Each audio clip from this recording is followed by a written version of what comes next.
पृथ्वी का वायुमंडल दो मुख्य चरणों में उत्पन्न हुआ। पहला चरण, पृथ्वी के निर्माण के दौरान पृथ्वी के चारों ओर गैसों और धूल की एक पतली परत बनी। ये परत मुख्य रूप से हाइड्रोजन और हीलियम से बनी थी, जो सूर्य से निकली हुई थी। हालांकि पृथ्वी की गर्मी ने इन हल्के गैसों को पृथ्वी से दूर उड़ा दिया। दूसरा चरण, पृथ्वी के ठंडा होने और ठोस हो जाने के बाद पृथ्वी की सतह पर चट्टानें पिघल गईं और ज्वालामुखियों के माध्यम से गैसों को छोड़ा। इन गैसों में कार्बन डाइऑक्साइड, नाइट्रोजन और अमोनिया शामिल थे। ये गैसें पृथ्वी के वायुमंडल का निर्माण करने के लिए शुरू हुई। पहले पृथ्वी का वायुमंडल बहुत पतला था। इसमें ऑक्सीजन नहीं थी। ऑक्सीजन का विकास तब हुआ जब जीवाणुओं ने प्रकाश संश्लेषण शुरू किया। प्रकाश संश्लेषण एक प्रक्रिया है जिसमें पौधे सूर्य के प्रकाश का उपयोग करके कार्बन डाइऑक्साइड और पानी से ऑक्सीजन और ग्लूकोज बनाते हैं। आज पृथ्वी का वायुमंडल 5 प्रमुख परतों में विभाजित है। ट्रोपोस्फियर पृथ्वी के वायुमंडल की सबसे निचली परत है। ये परत 8 किलोमीटर 5 मील से 16 किलोमीटर 10 मील तक मोटी होती है। ट्रोपोस्फियर में जीवन के लिए आवश्यक सभी गैसें होती हैं, जैसे ऑक्सीजन, नाइट्रोजन और कार्बन डाइऑक्साइड।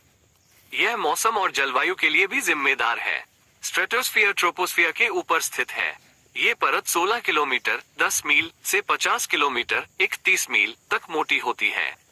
स्ट्रेटोस्फियर में ओजोन परत होती है, जो सूर्य से आने वाली हानिकारक पराबैंगनी किरणों से पृथ्वी की रक्षा करती है। मेसोस्फियर स्ट्रेटोस्फियर के ऊपर स्थित है। ये परत 50 किलोमीटर 31 मील से 85 किलोमीटर 53 मील तक मोटी होती है। मेसोस्फियर में तापमान बढ़ता जाता है क्योंकि ऊंचाई बढ़ती जाती है। थर्मोस्फियर मेसोस्फियर के ऊपर स्थित है।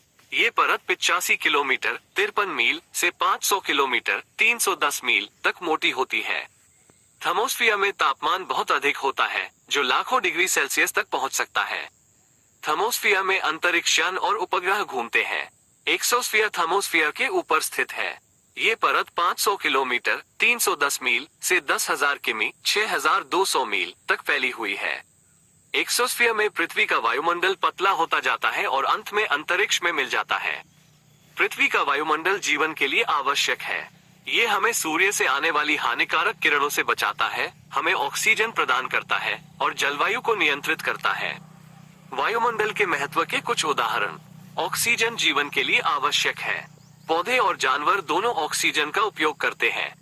पौधे प्रकाश संश्लेषण के माध्यम से ऑक्सीजन का उत्पादन करते हैं, जो पृथ्वी के वायुमंडल में ऑक्सीजन की आपूर्ति करता है।